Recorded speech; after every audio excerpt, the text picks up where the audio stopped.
இன்றைக்கு அவர் வெளியிட்டிருக்கக்கூடிய அந்த கவிதை வாங்கி வந்தேன் நூலினுடைய அந்த பிரதியை எனக்கு அனுப்பியிருந்தார். அதை சற்று படித்து பார்த்தேன். ஆச்சரியமான விஷயங்கள். அவருடைய எழுத்துக்களை படிக்கின்ற பொழுது 3000 கவிதைகள், 21 நூட்கள். இது 22வது நூல். இது எல்லாவற்றையும் விட சாதனை சிகரமாக அவர் செய்திருப்பது, அது அவர் செய்யவில்லை. அதற்கு நம்முடைய பேராசிரியர் திரு ராஜாராம், மற்றொருவர் இப்பொழுது அவர் உயிரோடு இல்லை, திரு PS ராகவன், மேனாள் அரசுத்துறையினுடைய மூத்த அதிகாரியாக இருந்தவர், 3 பிரதமர்களிடம் பணியாற்றியவர், பெரியவர். அவரோடு சேர்ந்து இன்னும் சிலர், இவர்களெல்லாம் சேர்ந்து இவருடைய படைப்பிலக்கியங்களை, படைப்புகளை, அது கவிதையாக இருந்தாலும் சரி, எழுத்தாக இருந்தாலும் சரி, கட்டுரையினுடைய தொகுப்பாக இருந்தாலும் சரி, எதுவாக இருந்தாலும் சரி, சமூகத்திலே அது பலரிடம் சென்று சேர வேண்டும் என்று விருப்பப்பட்டு அவர்கள் ஏற்பாட்டின் அடிப்படையிலே முதலாக அவருடைய படைப்புகளை பற்றிய கருத்தரங்கம் எத்திராஜ் மகளிர் கல்லூரியிலே 21/2/2015 தான் நடைபெற்றிருக்கிறது. ஏறத்தாழ ஒரு 10 ஆண்டுகளுக்கு முன்பு, 10 ஆண்டுகளுக்கு முன்பு தான் அந்த கருத்தரங்கம் ஏற்பாடு செய்யப்பட்டு இவருடைய படைப்பிலக்கியங்களை பற்றி பேசுவதும் விவாதிப்பதும் பொருள் கொள்வதுமான அந்த விவாத மேடையாக அந்த கருத்தரங்கம் அமைய பெற்றிருக்கிறது.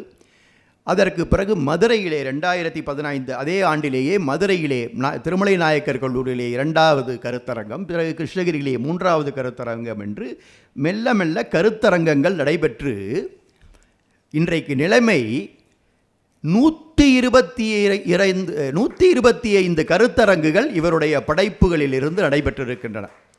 நான் அறிந்தவரை எவ்வளவு பெரிய எழுத்தாளனுக்கும், எவ்வளவு பெரிய படைப்பாளிக்கும், எவ்வளவு பெரிய கவிஞனுக்கும் 100 கருத்தரங்கங்கள், 120 கருத்தரங்கள் எல்லாம் நடைபெற்று, பல கருத்தரங்கங்கள் பல்கலைக்கழகங்களிலும் உயர்கல்வி நிலையங்களிலும் நடைபெற்று, கல்லூரிகளிலே நடைபெற்று, பேராசிரியர்கள், தமிழாசிரியர்கள், ஆர்வலர்கள், சான்றோர்கள் இப்படி பலர் கலந்து கொண்டு அவருடைய படைப்பிலக்கியங்களை பற்றி பேசி விவாதித்து பொருள் கொண்டு சென்றிருக்கக்கூடிய விஷயங்கள் இதுவரை நடந்ததாக நான் அறிந்தவரை நான் அறியவில்லை.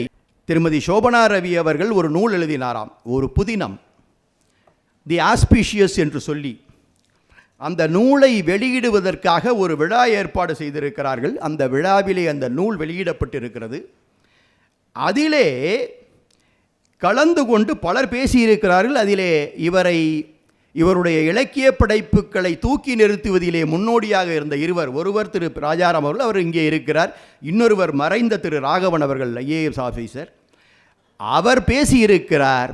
திரு ரவி அவர்களுடைய படைப்புகளை ஆழமாக படித்தால் எனக்கு தோன்றுவது, அவருடைய படைப்புகளுடைய மொத்த விசீரணங்களை நாம் அறிந்து பார்த்து சொல்ல வேண்டும் என்று சொன்னால் நிச்சயமாக இலக்கியத்திற்கான ஒரு நோபல் பரிசை தரக்கூடிய அளவிற்கு அவருடைய இலக்கியம் உயர்ந்து நிற்கிறது என்று அவர் அந்த விழாவிலே பேசியதாக ஒரு பதிவையும் அவர் அங்கே வைத்திருக்கிறார்.